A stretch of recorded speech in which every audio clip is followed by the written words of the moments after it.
இந்த ஒரு வீடியோலயே இருக்கிற எல்லாத்தோட சிச்சுவேஷன் ஆக அனைவருக்கும் உழைப்பாளர் வாழ்த்துக்கள். ஆமா, என்னது கெட்ட பேர மாதிரி இருக்கு? நம்ம கட்டு தலைவரே, என்னது ரவுடி கட்டு. எக்ஸிட் ஃபுட் ரிசல்ட் எல்லாம் எப்படி போயிட்டு இருக்கு? எல்லாமே நமக்கு சாதக பார்த்தா போதும். ஆதாரத்தை காட்டு. இந்த மாதிரி எல்லாத்துக்கும் ஆதாரம் கேட்டதாக நம்ம எப்பயோ பாட்டி இருக்கணும். என்ன சொன்ன? உண்மையை சொன்ன தலைவரை, எனக்கு அன்னைக்கு ஒரு பேச்சு இன்னைக்கு ஒரு பேச்சு கிடையாது. இன்னைக்கும் ஒரே பேச்சு தான். என் கட்சி ஜெயிக்கணும். என்ன இவர் கோயில் கோயிலா சுத்திட்டு இருக்காரு? 210 தொகுதிகள் பெற்று தனி பெரும்பான்மையுடன் ஆட்சி அமைப்பது உறுதி.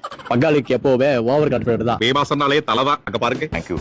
சார் மாற்றம் வேணாம்னு சொன்னீங்களாமே. நான் எப்படி அப்படி சொன்னேன்? பிறந்த நாள் வாழ்த்துக்கள் நண்பா. மே 1ஆம் தேதி எனக்கு நீங்க வாழ்த்து சொன்னீங்க. மே 4ஆம் தேதி உங்களுக்கு நான் வாழ்த்து சொல்றேன். ஆக இவங்க ரெண்டு பேரும் இன்னும் ஃப்ரெண்ட்ஸா தான் இருக்காங்களா? எப்பவுமே ஃப்ரெண்ட்ஸா தான் தலைவரே இருப்பாங்க. சார் இந்த தேர்தல்ல 4 பேர் போட்டிடுறாங்களே, யார் சார் வெற்றி பெறுவாங்க? 4மே வரட்டுமே. மே 4 வரட்டுமேன்னு சொன்னேன். ஐயோ சார், ஆண்டவர் தான். இதனாலதான் அவர் வெளியே வர்றது இல்ல. கட்சி பணி நிறைய இருக்கு. நான் கிளம்புறேன். தலைவரே, முக்கியமான ஆள மறந்துட்டீங்க. 244 தொகுதிகளிலும் தென்னந்தோப்பு முன்னிலை. வெற்றி கட்பாவுடு. ஆமா, ஏன் ஒருத்தரை பத்தி பேசவே மாட்டேட்டு இருக்க? தலைவரே, நமக்கு அதெல்லாம் டைப் இல்ல. இந்த ஒரு வீடியோலயே எல்லாம் என்னென்ன பண்ணிட்டு இருக்காங்க அப்படிங்கறத டீட்டெயிலா சொல்லிட்டாங்க.